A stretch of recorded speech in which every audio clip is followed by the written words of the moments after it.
Got started was Mr. Nick Serba talked about how small business owners can be the center of the wheel of your business.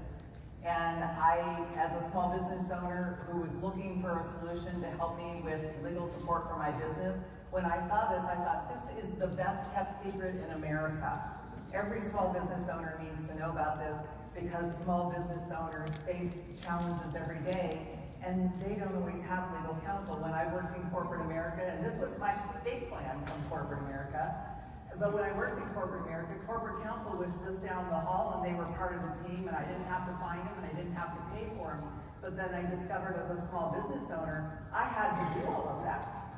And then you have to write the checks and it's very painful. And I was like, oh my God, I know I need this help, but I really can't afford it. So I fell in love with the small business plan really first in LegalShield, and the business opportunity just made tremendous sense. And like I said, it became my escape plan because I have 350 employees, 5 children at home, and I needed something where I wasn't juggling all those things.